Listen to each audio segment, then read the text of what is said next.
Business expenses are the costs a company incurs to carry out its trade, business, or profession. The IRS allows companies to deduct these expenses as long as the business tries to make a profit. In the previous chapter, the general requirements for deducting employee compensation expenses were presented. The purpose of this chapter is to present the requirements to deduct specific employee expenses. Employers will be able to use this information to decide whether a specific expense, such as vacation pay, sick pay bonuses, etc., that they incur during a year, can be deducted by the COM.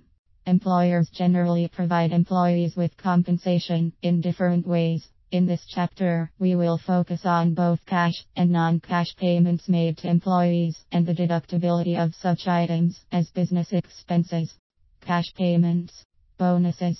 The most common type of additional payment to employees takes the form of bonuses. The IRS allows you to deduct bonuses to employees if your intention is to provide the employee with additional pay for services rendered, and not as a gift. The bonus must still meet the 4 tests of deductibility outlined in the previous chapter. Bonuses, while deductible to the company as a business expense, are included in the employee's income, the same as any other compensation. Bonuses simply increase the amount of total salary paid to an employee in any 1 year. Gifts. Gifts that are of nominal value, such as a turkey at Christmas or other such items, are deductible as business expenses as long as they do not exceed 5 in fair market value. Such gifts are not included in an employee's income, even though the company can take a tax deduction for the gift.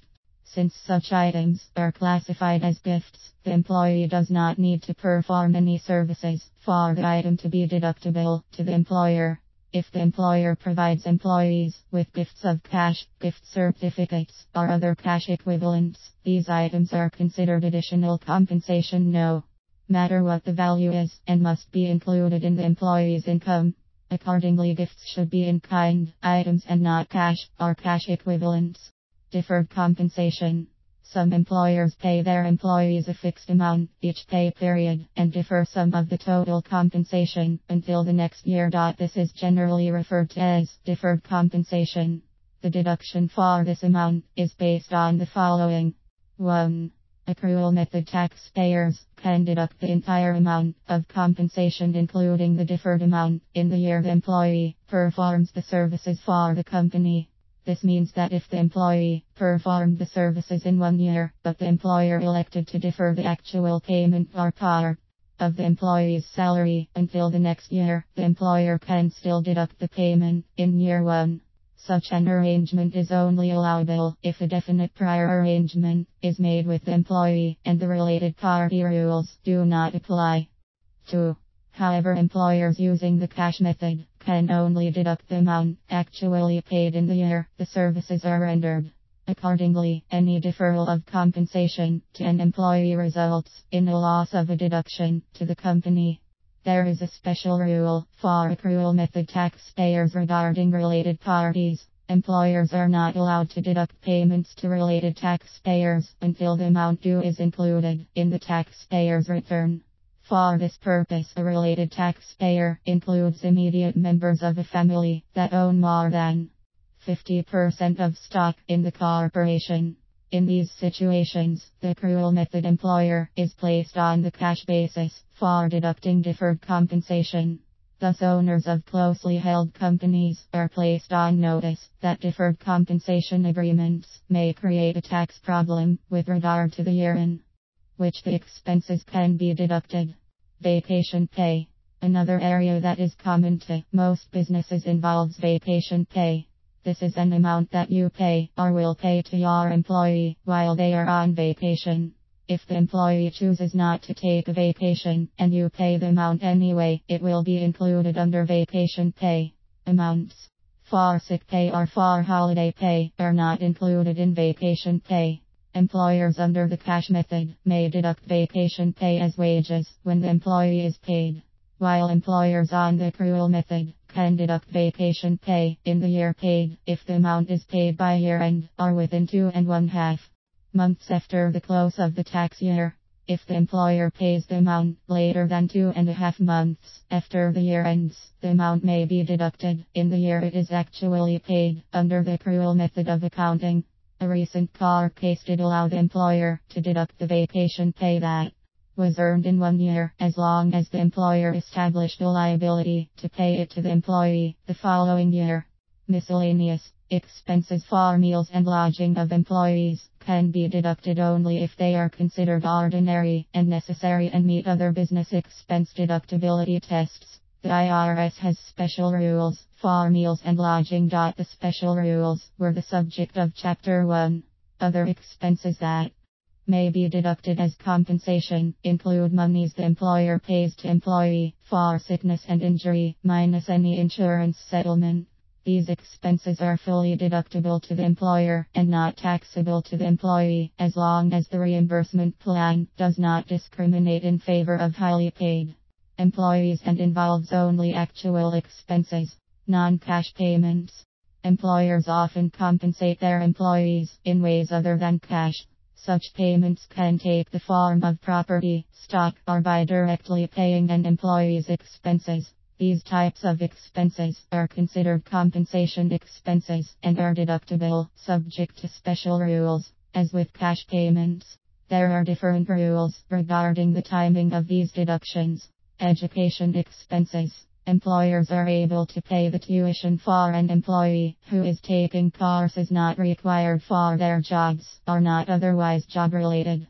The employer can deduct the payments as wages. Such payments, however, must be included in the employee's gross income and are subject to FICA, FUTA, and withholding taxes, the same as other forms of compensation. The exception to this rule is if the employer has in place a written educational assistance plan as a fringe benefit offered to employees. The IRS has the following rules for these types of plans to qualify as a tax-free fringe benefit. The written plan cannot discriminate between employees.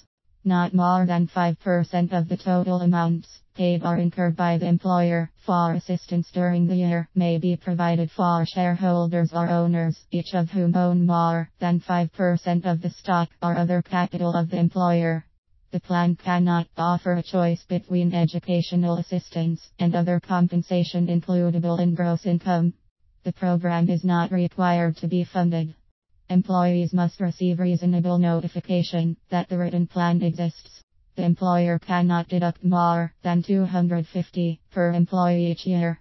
If the plan meets all of the above rules, then the employer can deduct the educational expenses and does not have to include the expenses in the employee's W-2 form.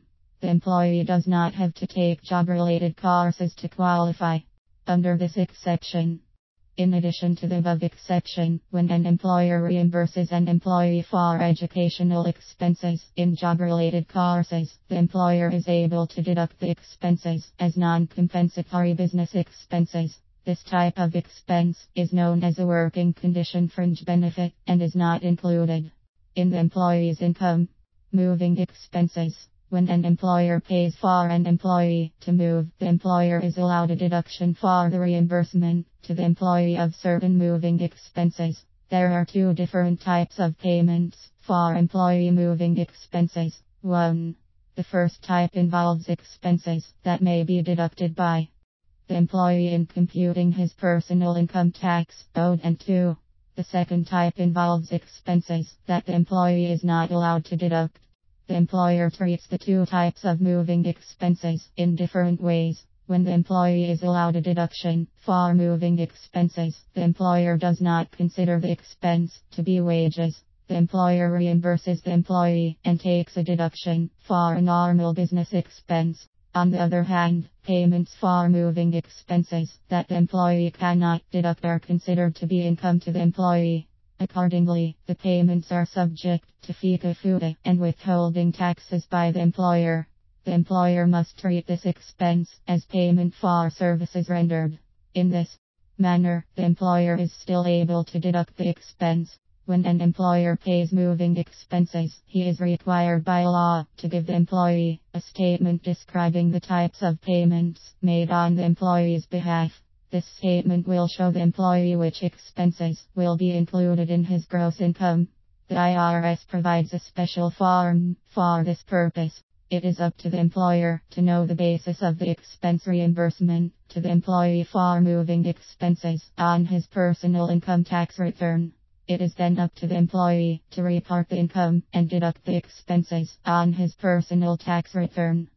Capital assets. A third type of non-cash payment is the transfer of a capital asset to an employee as payment for services rendered. Employers often do this when the company is short of cash. The employer is able to deduct the fair market value of the asset on the date of the transfer as wages paid to an employee. The amount deducted is treated as received in exchange for the asset as in a sale, and the employer must recognize any gain or loss realized in the transfer. The gain or loss is the difference between the fair market value of the asset and the amount the company paid for the asset, minus any depreciation on the date of the transfer.